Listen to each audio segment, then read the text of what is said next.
About 10 years ago, Wendy and I were trying to figure out what we were going to do to kind of celebrate 10 years in business. Our company is now 13 years old, and on our 10th anniversary, my aunt, who was our office manager, had watched a feel-good story about a company that gave back to their community in a big way. Mentioned it to Wendy. Wendy loved the idea, and she immediately identified with that and knew that that was kind of the values that we kind of hold near and dear.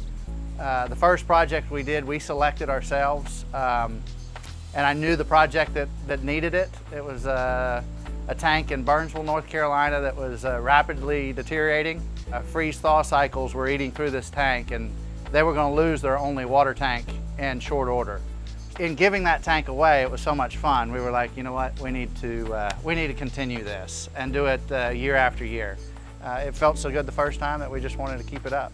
This is number 4. So Burnsville was first, Dobson, Marshall, and now St. Paul. This project is located in St. Pauls, North Carolina, which is in Robeson County. We're halfway between Fayetteville and Lumberton.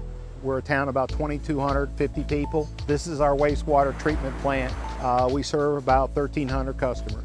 As an American society, we really take it for granted that we can go to the restroom, use the restroom, flush the toilet, and then wash our hands with clean, potable water. These folks that run these plants and the towns that provide the resources to run these plants are providing just the frontline environmental work to keep the environment safe. These guys are kind of unsung heroes, the people that work in the water and wastewater business. You could tell from the condition of the facility that they care about the facility, they take good care of it.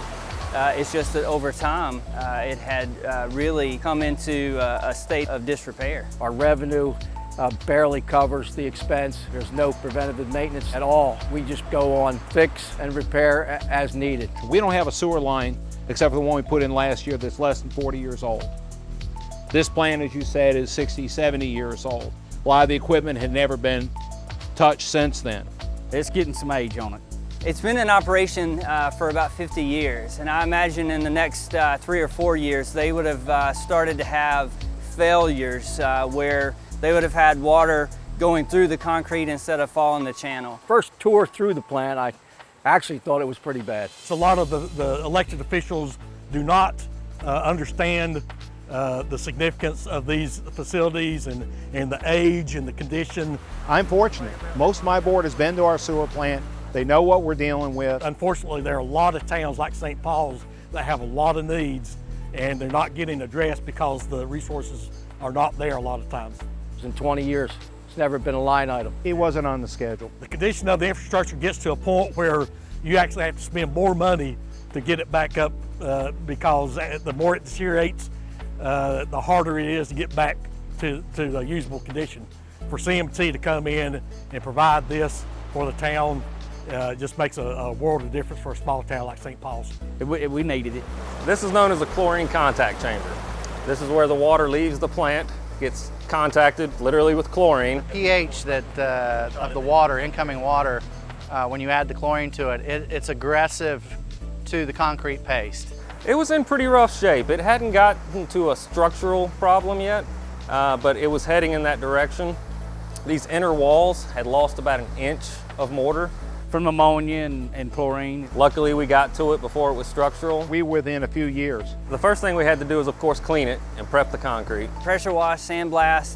Surface prep in any coating job is the most important piece. And then we started the mortar repair. We resurfaced it with a high strength micro silica mortar. And then top coating it with like a bed liner type material like Sureflex. There is a nemesis to concrete called moisture vapor transmission. Basically moisture that comes up through a concrete slab that is constantly trying to push a coating loose. So what these folks did whenever they addressed it was they used a product, a urethane cement product called Fast Top MVT, which stands for moisture vapor transmission. And then they came in and used an epoxy primer, a thin epoxy primer, thin coating epoxy primer, just to control any outgassing or really get us a good bond strength to the concrete itself.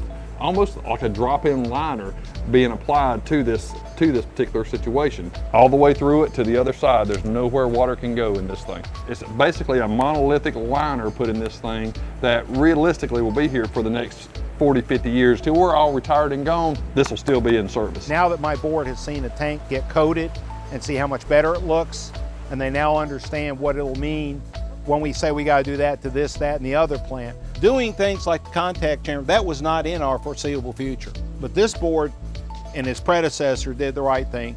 They determined where we were. And they did the hard thing, which was they raised the rates for the last 3 years.